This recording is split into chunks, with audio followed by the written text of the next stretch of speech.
Hello everyone, and before showing the real match between Anderssen and Kieseritzky, let's check out one another exciting and notable casual game between Anderssen and Kieseritzky.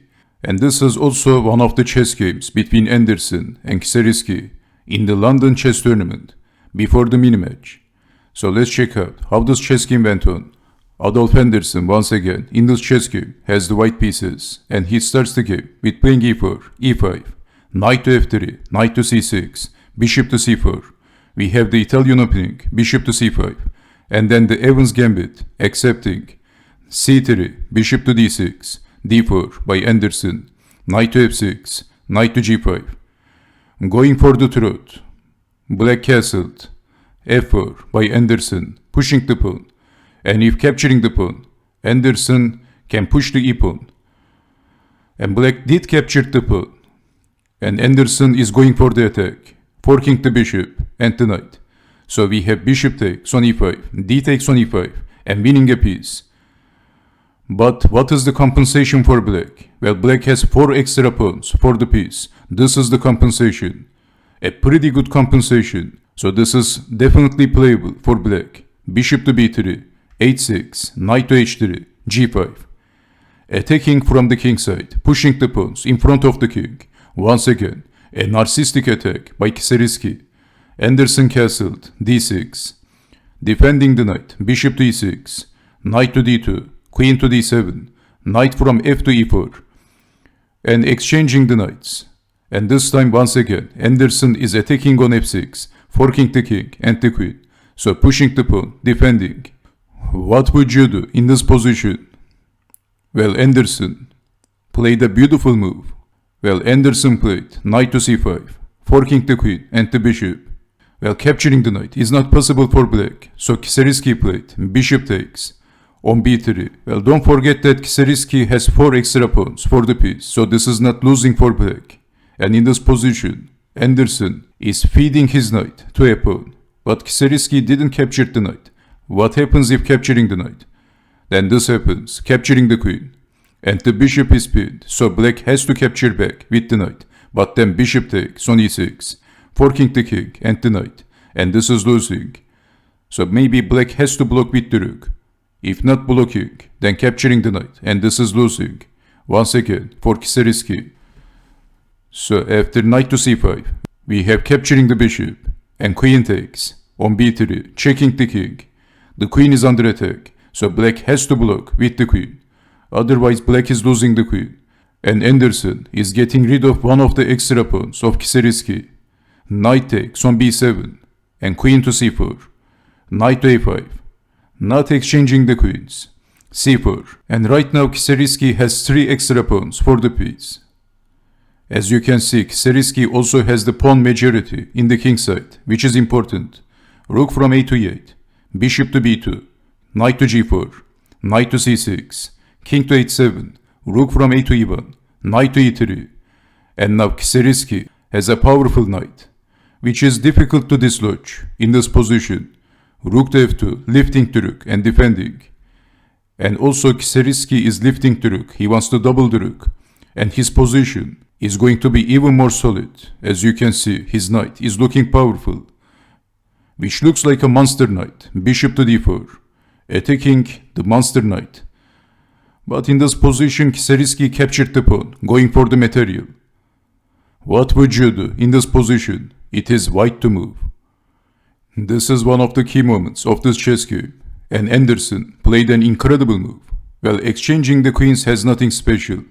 Well, Adolf Anderssen is attacking the monster knight. Rook takes on e3, what a move by Anderssen. And after thinking hard, Kieseritzky captured the knight. Queen takes on c6, but let's take it back after this vicious attack by Anderssen.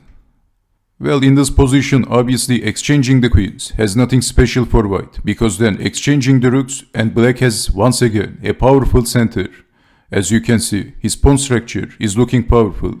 But in this position, once again, Anderssen sacrificed the exchange. Rook takes on e3. And in this position, of course, capturing the rook is not possible. Because if f takes on e3, then capturing the queen. And if capturing the queen, if queen takes on b3, Then capturing the queen with the rook takes on b3, and once again, this is losing for black. Black has 4 extra pawns, but white has 2 extra pieces for the pawns, and this is losing. So in this position, after rook takes on e3, a pretty deep move by Anderssen, Kieseritzky captured the knight, attacking the queen, defending the queen, and then exchanging the rooks. Rook takes on e4 by Anderssen, capturing back, and queen to b7 by Adolf Anderssen. As you can see, Kieseritzky has lots of weak pawns in this position, but most importantly attacking the c-pawn with the rook and winning the queen. So Kieseritzky is defending the e-pawn, not allowing queen takes pawn with check, and maintaining the pawn structure, but Anderssen captured the pawn, rook takes on c7, moving the king, and then rook to e7. And from now on, Anderssen played brilliant chess, an incredible chess by Anderssen. Kieseritzky defends the pawn, pushing the pawn, h3 by Anderssen, d5.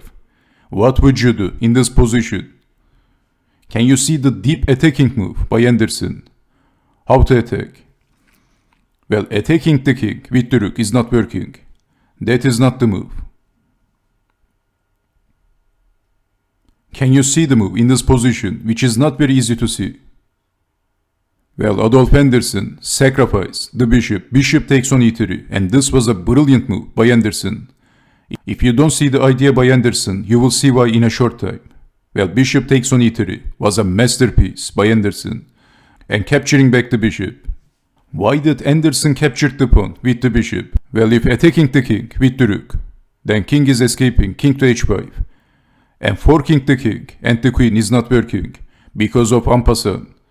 And white king is in trouble. White is in trouble in this position, and the black king is completely safe. So let's take it back. So in this position, Anderssen captured the pawn with the bishop, and this is the difference between not capturing the pawn. You will see. So Kieseritzky captured the bishop, and this time Anderssen checks the king, checking the king. Well, obviously moving the king is not working because of queen to e7. Checkmate. So moving the king, what else? But this time there is no en passant. Pushing the pawn by Anderssen, g4, forking the king and the queen. And this time, Kieseritzky is losing this chess game. And after this crushing attack by Anderssen, Lionel Kieseritzky resigned. What an incredible chess game by Anderssen. Another fantastic and a brilliant chess game by Anderssen.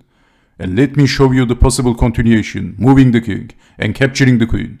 This is all over for black. So this is why in this position Anderssen captured the pawn with the bishop, sacrificing the bishop for hunting the king, for forking the king and the queen. If not capturing the pawn with the bishop, there is en passant, there is no g4 move, and black is surviving, and probably white is getting checkmated. Another beautiful and instructive chess game by the romantic era chess legend Adolf Anderssen. And thank you for watching, and I hope to see you next time. Take care and bye bye.